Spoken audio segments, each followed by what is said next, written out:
आज हम आप लोगों को वंश वृद्धि के लिए और घर में सुख शांति के लिए आज हम शेषनाग की पूजा के बारे में बताने चल रहे हैं। बहुत ही महत्वपूर्ण ये वर्णन है और आप लोगों को बता दूं कि सावन आने वाला है, उसी के उपलक्ष्य में ये मैं आपको बताने जा रहा हूँ।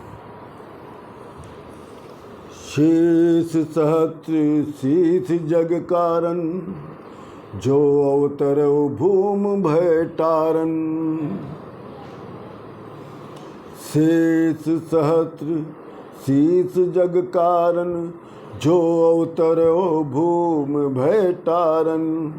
सदा सुसानुकूल रहमो पर, सदा सुसानुकूल रहमो पर।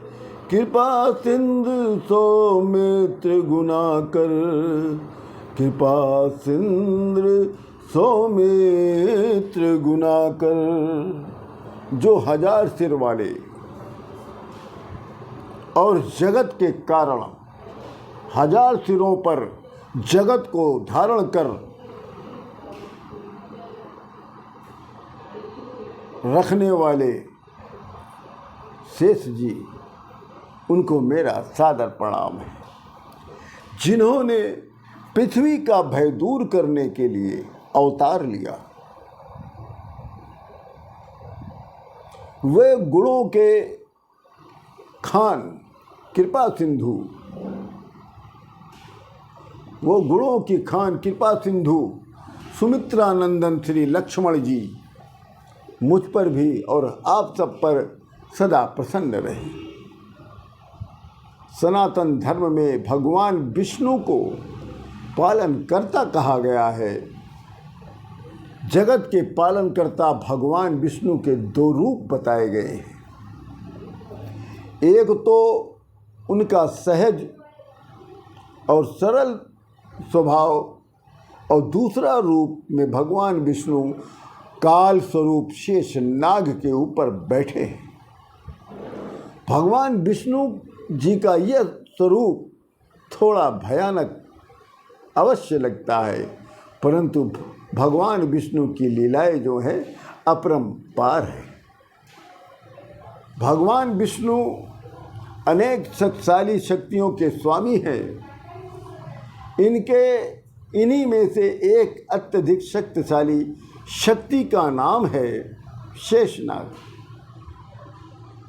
जो शेषनाग है वो भगवान विष्णु की महान शक्ति कहलाती है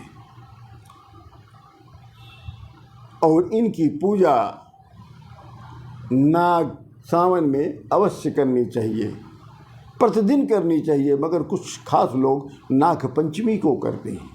आज हम आपको शेषनाग और नागों से जुड़े अनेक ऐसे रहस्यों के बारे में बताऊंगा जो शायद आपने पहले कभी सुना हो।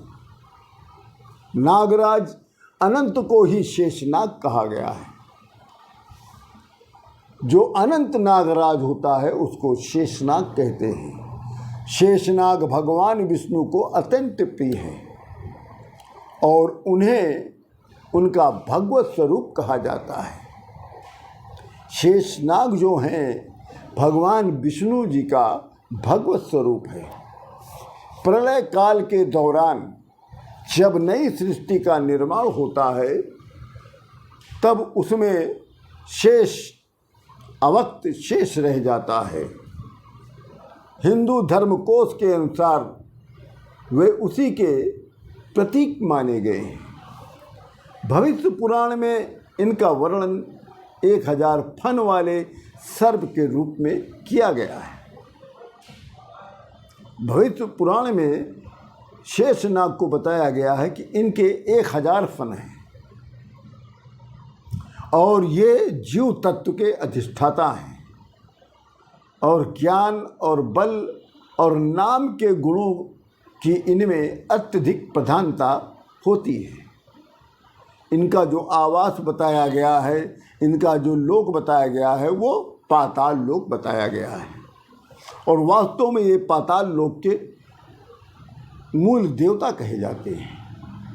प्रलय काल में इन्हीं के मुखों से भयंकर अग्नि प्रकट होकर पूरे संसार को भस्म कर देती है। ये भगवान विष्णु के पलंग के रूप में क्षीर सागर में सदा रहते हैं और अपने 1000 मुखों से भगवान विष्णु जी का गुणानुवाद किया करते हैं। भक्तों के सहायक और जीव को भगवान की शरण में ले जाने वाले शेषनाग ही हैं, क्योंकि इनके बल, इनका पराक्रम, इनका प्रभाव गंधर्व, अप्सरा, सिद्ध, किन्नर, नाग आज नहीं जान पाए, इसलिए इन्हें अनंत कहा गया। ये पंचविश ज्योति सिद्धांत के प्रवर्तक माने गए। भगवान विष्णु के निवास शैया, आसन, पादुका, वस्त्र, पाद, पीठ, तकिया और छत्र के रूप में शेषनाग अंगीभूत होने के कारण ही इन्हें शेष शब्द से विभूषित किया गया। लक्ष्मण और बलराम इन्हीं के अवतार हैं, जो राम और कृष्ण लीला में भगवान के परम सहायक और परम भक्त बने।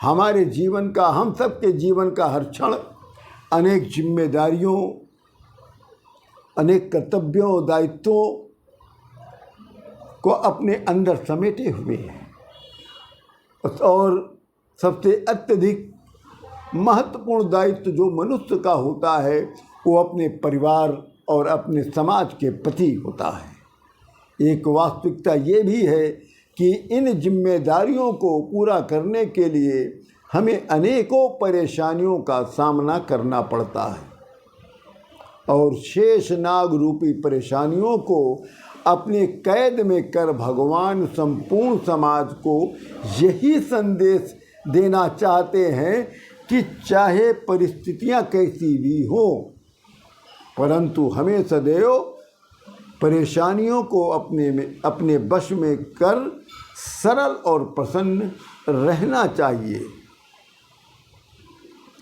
श्री श्वेत वराह कल्प में सृष्टि सृजन के आरंभ में ही एक बार किसी कारणवश ब्रह्मा जी को बड़ा क्रोध आ गया, जिनके परिणाम स्वरूप उनके आंसुओं की कुछ बूंदें पृथ्वी पर जा गिरी और उनकी परिणति नागों के रूप में हो गई। इन नागों में से कुछ प्रमुख रूप से जैसे अनंत, कुलिक, वासुकी, तक्षक, काकरोट, महापद्यम, पद्यम और शंखपाल के नाम से जाने गए। इन्हें अपना पुत्र मानते हुए ब्रह्मा जी ने इन्हें ग्रहों के बराबर इनको शक्तिशाली बनाया और प्रभावशाली बनाया। जैसे सूर्य ग्रह के लिए अनंतनाग, वैसे चंद्रमा ग्रह के बराबर प्रभावशाली वासुकी नाग, मंगल ग्रह के समानता रखते हुए तक्षक नाग और बुध ग्रह के समान कर्कोटक नाग और बृहस्पति ग्रह के समानता रखते हुए पद्यनाग और महापद्य शुक्र ग्रह के समान प्रभावशाली हैं। कुलिक और शंखपाल शनि ग्रह के समान शक्तिशाली हैं। ये सभी नाग भी सृष्टि संचालन और ग्रहों के समान ही भूमिका निभाते हैं। इसीलिए बताया जाता है कि जिस तरह ग्रहों की पूजा की जाती है वैसे नाग की पूजा भी बहुत प्रभावशाली है। नाग की पूजा करने से आपकी वो कामना पूरी हो सकती है जो असंभव होती है। इनमें से गणेश और रुद्र यज्ञोपवीत के रूप में, महादेव श्रृंगार के रूप में, विष्णु जी सैया के रूप में इनकी सेवा लेते हैं। गणेश भगवान और रुद्र भगवान दोनों नाग को यज्ञोपवीत जनेऊ बना के पहनते हैं और शंकर भगवान नागदेव का श्रृंगार करते हैं और विष्णु भगवान नागदेव का अपना सैया के रूप में इनका उपयोग करते हैं। ये शेषनाग रूप में स्वयं पृथ्वी को अपने फन पर धारण किए हुए हैं। भारतीय ज्योतिष में राहु को काल और केतु को सर्प बताया गया है। इसलिए नागों की पूजा करने से मनुष्य की जन्म कुंडली में राहु केतु संबंधित सभी दोष शांत हो जाते हैं और इनकी पूजा से काल्प सर्प दोष भी समाप्त हो जाता है। परिवार में इनकी पूजा से परिवार में वंश वृद्धि भी होता है। सुख शांति के लिए नया घर का निर्माण कराते समय नींव में चांदी का नाग नागिन बनाकर जोड़ा भी रखा जाता है।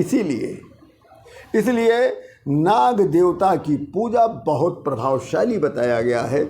आप लोगों से बार बार निवेदन कर रहे हैं कि सावन आने वाला है और हर घर में कुछ न कुछ अशांति रहती है, कुछ न कुछ कष्ट रहता है। इसलिए नाग देवता की पूजा आप विधि विधान से करें और जिन लोगों को काल सर्प दोष